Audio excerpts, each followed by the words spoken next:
I want to read you the introduction to my new book. The title is Thought Snob, the Modern Spiritual Playbook for a Better Life. But before I do that, I want you to know something. I haven't talked about my new book much because getting it published has been a doozy. Oh my God. The traditional publishing world is cruel and completely jacked up, in my opinion, and self-publishing is a lot of hard work if you do it right. And I have done it right. Now, I'm at the stage where I can talk about it because it's finally about to be a reality. Although I don't have an exact date, it should be available for purchase sometime around April, I think. So when it hits the stores, I want you to be familiar with it because it's not your typical self-help book. Over the weekend, this past weekend, I recorded the audio book, and as I read my writing out loud, I identified what I considered to be the strongest parts of the manuscript. And in my opinion, my introduction is one of those parts because it tells you exactly what the book is about and how you'll benefit from it. So, here we go. Introduction. The truth about my inspiration for Thought Snob. Paula, you aren't supposed to love material things. Remember what the Bible says. It's harder for a rich man to get into heaven than it is for a camel to enter through the eye of a needle, said my mother after I told her my dreams of wanting to be wealthy. Girl, you're getting above your raising, said my dad after any comment I made about traveling the world, wanting luxurious things, or my burning desire to not live an ordinary, mediocre life that involved punching a time clock. Their comments never resonated, but I still conformed. What I mean by this is I still followed their lead. I second-guessed my intuition and settled for what I didn't want. When someone tells you over and over again that you can't have what you want, you believe it, and those beliefs, unless they are interrupted, have the power to destroy your life. Knowing this is what inspired me to write this book because so many people go without this information for a lifetime. The key is to dismiss subjective opinions and see new objective beliefs, or S.N.O.B, which I will refer to throughout most of this book as just snob. While figuring out my own new objective beliefs, I was also inspired to distinguish between organized religion and spirituality.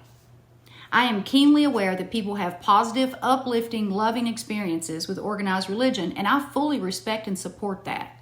However, for those of you who have had a less than pleasant experience, like me, you'll have several eye-opening moments while reading this book that I hope provide clarity to any lifelong struggles you have had with religion and the Bible. We are not put here on this earth to worry and live in fear. Unfortunately, those of us who were socialized in toxic spaces not only learned how to live in fear, but we were taught to embrace it.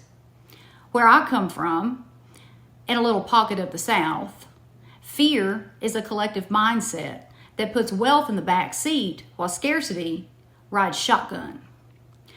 The result is a long history of people who live in the past and accept defeat. Folks who leave this world with their truth and talent still untapped because they are too fearful to break vicious, disempowering cycles. If your upbringing looks more like a downbringing, this book is for you. I wrote this book for anyone who wants to be an agent of change, who seeks to alter the ridiculous patterns that cause people to dumb themselves down to satisfy the insecurities of others.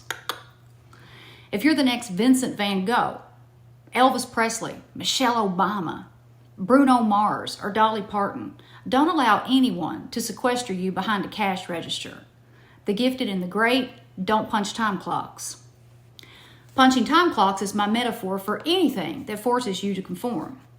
After you read this book, my hope is that you'll have the knowledge, self-efficacy, and agency you need to break any cycles that disempower you and rob you of your true essence.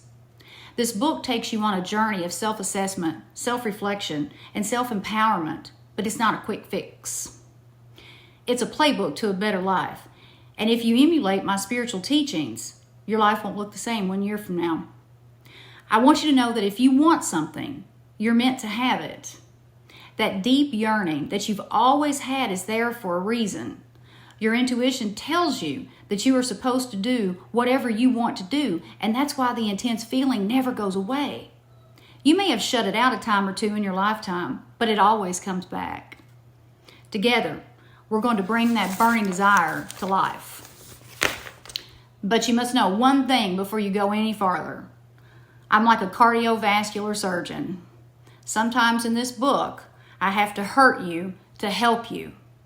If you're willing to face the truth, and if you're willing to let go of the lies you've been taught, you can attract whatever you want, regardless of your past and present circumstances.